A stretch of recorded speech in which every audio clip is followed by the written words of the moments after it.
Hey everyone, it's Thursday the 14th, I think. Just working the mountain in the deep snow. You'll see, it's like, again, I said steeper than it looks, but I've cut up here. I've got a trail that goes up there and heads off that way. Gets some more up a little further, and then there's a little bowl right here. You'll see what I do with this machine. I've got this main trail right here. It goes in like that. I went in, cut that little bit of wood, and I've walked up the hill and then cut these.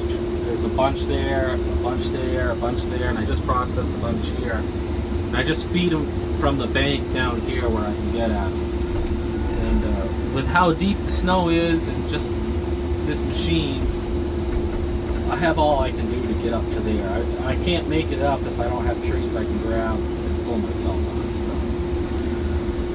So we did that. We got some nice hardwood logs here. The beech adds up for pulp pretty good. Some decent rock maple. And that's good. But the premise of this video is going to be, I had, I believe, a new subscriber. I forget his name. I'll try to look at it. I don't believe he has any videos anyways, but he wanted me to do a video on the controls because he's buying a 153 Fabtech, which essentially is the same machine. There are some differences on it. I owned one way back. I believe they stopped making the Fabtech around 04 or 05. So they have a different engine. They have John Deere engine. Basically, the computer is the same.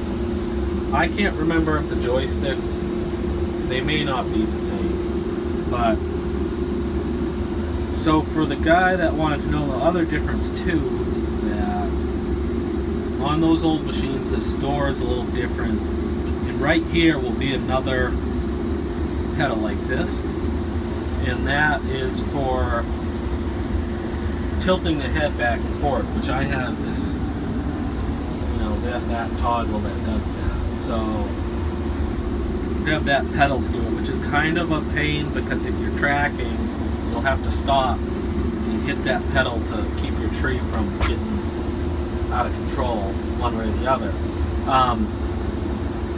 I had an older 653 John Deere, and I know some people do it, will change the pilot lines or whatever they do so that pedal is the head dump, which I have right here, which tilts the head up or tilts it down. And so this control right here, they changed for the head rotation. That way when you're tracking, you don't generally have to do too much with the head dump. It's more controlling the tree side to side. So you can do that if you want. You can end up watching this video with this type of machine. And the computer, like here, it's these two. Yeah. These two buttons are the up and down for my presets. So 196, 101, whatever it is. And then to get into your computer to change your settings, you hit this. So you've got that screen now, and then so you keep hitting that button. I hit it twice to get to there, and so we'll go one more. Then you keep going and it'll go back. I'm trying to remember.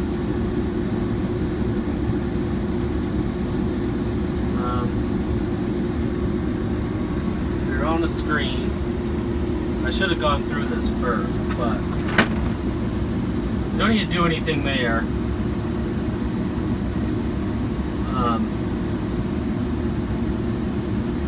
If you go to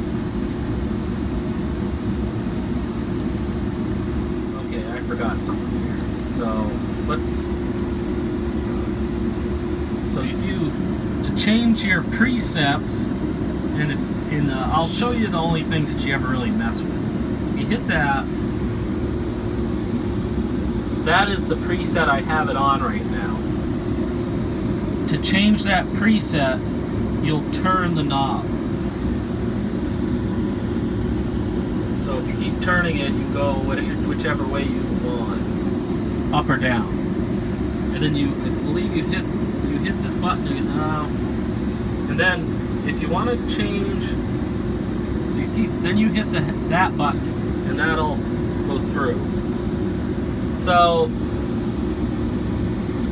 the only two things you're going to mess with is your presets for whatever you're cutting for wood, that's in inches, and then this, your slow speed. That slow speed is going to determine how your feeding's going to work on your preset. So if you have it wrong, it's going to go past your preset. So you'll have to, and every machine's different, you got to fiddle with that. So I got to have 15 inches, and that pretty much will stop right where I want it to.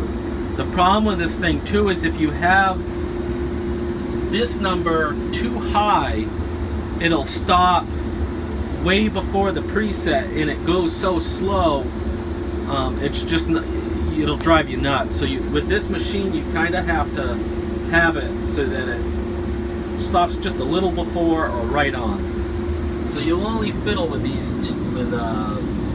two. So, and then to get out of here, you just hit that, and then you're back to your main screen. So there's also in your computer, you can get in here and adjust your crane, go to your crane functions. You can get in there and you can adjust some speeds and pressure. You can also get in there and change it from, I run cat control, or I think they call it forestry, and you get in there too and change that. So if it goes west up the hill, see west, you can see how much snow I plowed up by the side of the machine on each side. I had to take the head and move all that snow so we can get up through there. That big snowbank right there. And it goes all the way up there. So. Also, real quick, I wanted to throw this in the video for the guy about operating